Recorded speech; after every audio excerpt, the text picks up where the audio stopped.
Assalamualaikum warahmatullahi wabarakatuh. Alhamdulillah, hari ini kita masih diberikan kesempatan dan kesehatan untuk melaksanakan aktivitas seperti biasa, yakni melakukan kegiatan belajar mengajar secara online. Nah, walaupun kita masih melaksanakan KBM secara online, Ibu berharap kita masih tetap semangat agar KBM ini bisa berjalan dengan baik dan lancar. Oke, kita masuk hari ini kita masuk pada pertemuan kedua, yakni materi mengenai beriman kepada kitab-kitab Allah Subhanahu wa Ta'ala. Seperti yang kalian telah pelajari dari SD, SMP, dan sekarang masuk ke SMA, mungkin kalian telah sebelumnya telah mempelajari materi beriman kepada kitab Allah Subhanahu wa Ta'ala. Nah, kali ini Ibu akan menjelaskan sedikit mengenai materi ini. Nah, yang pertama itu mengenai pengertiannya. Apa sih yang dimaksud dengan beriman kepada kitab Allah Subhanahu wa Ta'ala? Yaitu meyakini dengan sepenuh hati bahwa Allah Subhanahu wa Ta'ala telah menurunkan kitab-kitab kepada nabi dan rasul yang bertujuan untuk disampaikan kepada umat manusia.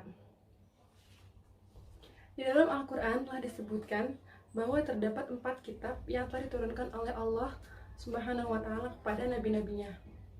Yang pertama yaitu kitab Taurat yang diturunkan kepada Nabi Musa alaihissalam. Kemudian yang kedua kitab Zabur yang diturunkan oleh Nabi Daud alaihissalam. Yang ketiga kitab Injil yang diturunkan untuk Nabi Isa alaihissalam. Dan yang terakhir yaitu yang keempat Al-Quran yang diturunkan kepada Nabi Muhammad SAW. Nah, berikut ini Allah berfirman dalam Quran surat Al-Maidah 48. Kalian bisa baca di bawah ini surat dan artinya.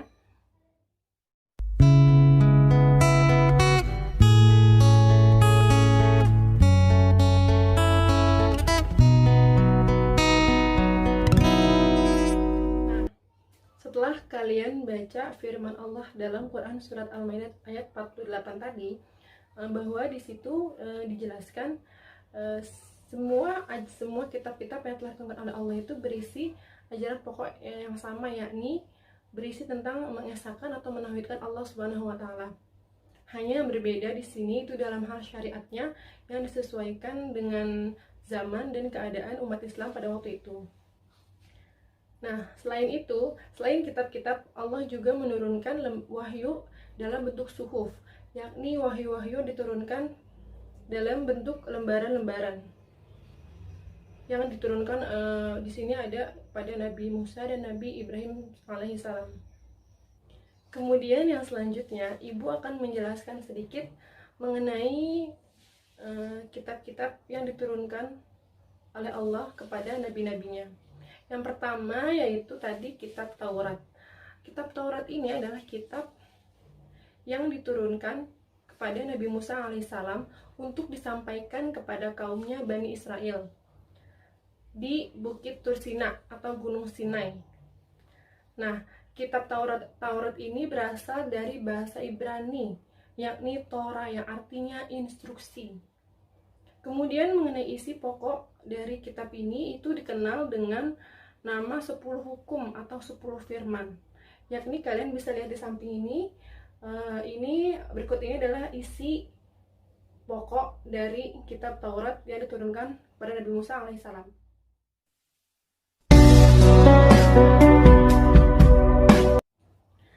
Nah, setelah kalian melihat isi ajaran pokok dari kitab Taurat itu berisi tentang perintah-perintah dan larangan-larangan yang tidak lain tidak bukan itu mengenai keyakinan dan syariat yang ditujukan kepada Allah Subhanahu wa Ta'ala. Selanjutnya yang kedua yaitu kitab Zabur. Seperti yang sama-sama kita tahu bahwa kitab Zabur adalah kitab yang diturunkan kepada Nabi Allah, yakni Nabi Daud alaihissalam. Nah, kitab Zabur ini menurut bahasa Ibrani dikenal dengan sebutan mizmar yang artinya nyanyian rohani yang dianggap suci. Nah, kemudian para ulama menyebutnya dengan mazmur yang berarti kitab yang diturunkan sebelum Al-Quran selain Taurat dan Injil. Kemudian Dalam kitab Zabur ini terdapat nyanyian-nyanyian rohani, yakni ada 5 macam. Yang di samping ini akan disebutkan. Nah, kelima macam nyanyian ini berisi tentang sanjungan-sanjungan atau pujian-pujian kepada Allah.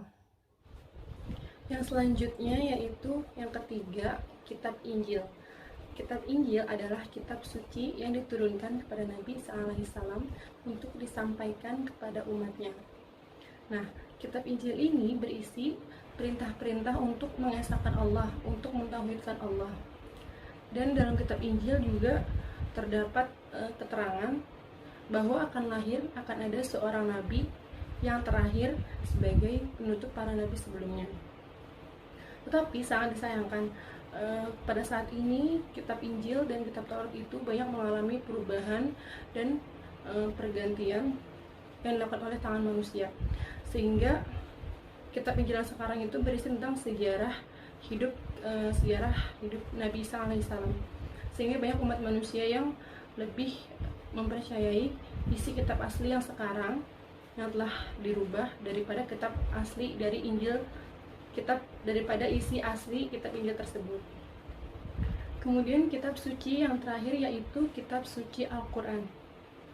Al-Quran adalah kitab suci umat Islam yang diturunkan kepada Nabi Muhammad SAW kepada umatnya melalui malaikat Jibril. Al-Quran ini adalah sebagai penyempurna dari kitab-kitab terdahulu. Isi Al-Quran juga menghapus sebagian syariat yang sudah ada dari zaman-zaman yang sebelumnya, kemudian melengkapinya dengan tuntunan sesuai dengan perkembangan zaman. Al-Quran ini merupakan kitab suci terakhir, kitab suci umat manusia hingga akhir zaman nanti. Jadi di dalam itu tidak ada keraguan sama sekali, dan Al-Quran diturunkan kepada Muhammad SAW sebagai pedoman umat manusia. Nah, dalam Al-Quran ini terdapat 3 pembahasan. Yang pertama ada nama-nama lain dari Al-Quran, kemudian yang kedua ada isi Al-Quran, yang ketiga ada keistimewaan Al-Quran. Ibu akan jelaskan sedikit dari ketiga hal tersebut.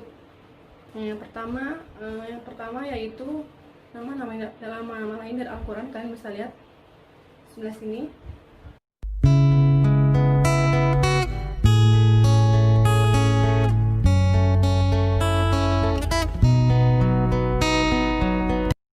Nah, itulah sedikit penjelasan mengenai materi kedua, yakni iman kepada kitab Allah. Nah, orang-orang yang beriman kepada kitab Allah itu mereka meyakini, mereka mempercayai bahwa kitab-kitab sebelum Al-Quran itu datangnya dari Allah. Dan orang-orang yang mengimani kitab Allah juga mereka menjadikan Al-Quran sebagai petunjuk dan pedoman sebagai hidupnya, dan juga mengamalkan isi Al-Quran. Nah, mungkin cukup sekian pembahasan hari ini, pertemuan kita di hari ini. Semoga dapat bermanfaat. Wabillahi taufiq wal hidayah. Wassalamualaikum warahmatullahi wabarakatuh.